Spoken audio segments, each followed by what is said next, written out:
नमस्कार। आज हम जरा सूरज पर बात करेंगे, है ना? वो तारा जिसके चारों तरफ हमारी दुनिया, हमारी पृथ्वी घूमती है। हमारे पास एक दिलचस्प स्रोत है, सूरज के अद्भुत रहस्य। इसी से कुछ कमाल की बातें निकली हैं, तो सोचा है इन्हीं पर थोड़ी गहराई से चर्चा करें। तो स्रोत में जो पहली चीज है वो है सूरज की उम्र। करीब 4.6 अरब साल। सुनने में कितना ज्यादा लगता है, पर मजे की बात यह है कि स्रोत कहता है कि ये अभी भी जवान है।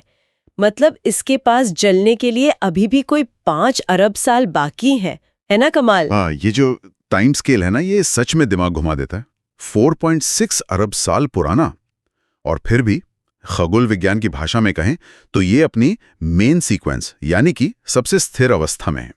स्रोत यही बताता है कि इसके पास अभी हाइड्रोजन फ्यूल बहुत है। करीब 5 अरब साल और चलेगा ये।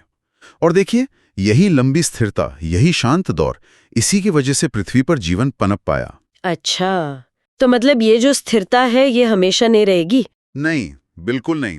तारे बदलते हैं। अरबों साल बाद जब ये फ्यूल मतलब हाइड्रोजन कम होने लगेगा, तब सूरज फूलेगा, इसका रंग बदलेगा। लेकिन वो अभी बहुत दूर है। फिलहाल तो ये स्थिरता ही सबसे अहम है, और इसी से जुड़ी है इसकी विशालता। स्रोत में लिखा है कि इसमें करीब 13 लाख पृथ्वियां समा सकती हैं। 13 लाख? बाप रे! ये संख्या तो मतलब समझ से परे है थोड़ी। क्या स्रोत ये भी बताता है कि इस साइज तारों के हिसाब से आम है या कुछ खास बड़ा है सूरज? बहुत अच्छा सवाल पूछा। देखिए, ब्रह्मांड के हिसाब से देखें तो अपना सूरज एक मीडियम साइज का तारा है। इससे बहुत बड़े तारे भी हैं और बहुत छोटे भी। लेकिन हाँ, हमारे अपने सोलर सिस्टम के लिए ये राजा है, मालिक है। इसका जो भारी वजन है, जो मास है, उसी से इतनी तगड़ी ग्रेविटी बनती है कि सारे ग्रह, एस्ट्रॉइड, धूमकेतु सब इसके चक्कर काट रहे हैं, अपनी अपनी ऑर्बिट में बंधे हुए हैं। तो उम्र हो गई, साइज और उसका असर भी देख लिया। अब एक और बात जो स्रोत बताता है और जो मुझे हमेशा से फैसिनेट करती है, वो है सूरज की रोशनी हम तक पहुंचने में सिर्फ 8 मिनट और 20 सेकंड। हाँ, ये स्पीड ऑफ लाइट का कमाल है। करीब 3 लाख किलोमीटर एक सेकंड में। तो 15 करोड़ किलोमीटर दूर से रोशनी के लिए 8 मिनट 20 सेकंड।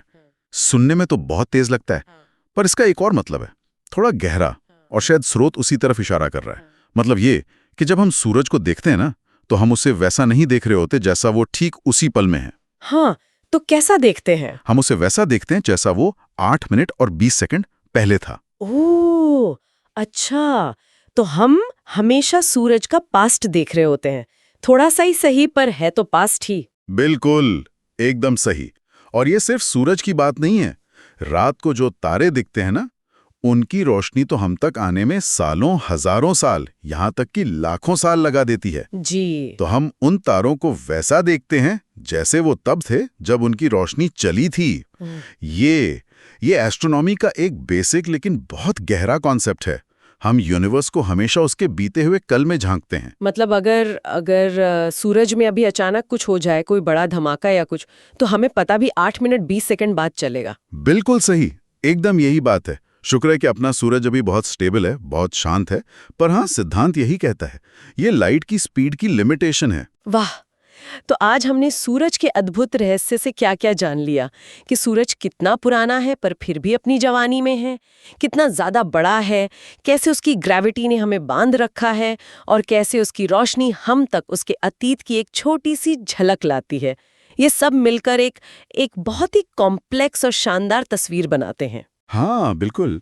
और ये सब जानकर ना एक सवाल दिमाग में आता है, जो शायद स्रोत की बातों में ही कहीं छिपा हो, कि अगर सूरज के पास अभी अरबों साल बाकी हैं और हमें ये भी पता है कि वो बदलेगा जरूर, तो भविष्य में जब वो बदलना शुरू होगा, तो उसका असर पृथ्वी पर या बाकी सोलर सिस्टम पर कब और कैसे दिखना शुरू हो सकता है। क्या हम वो शुरुआती बदलाव पकड़ पाएंगे? इस पर सोचना सच में काफी रोमांचक है।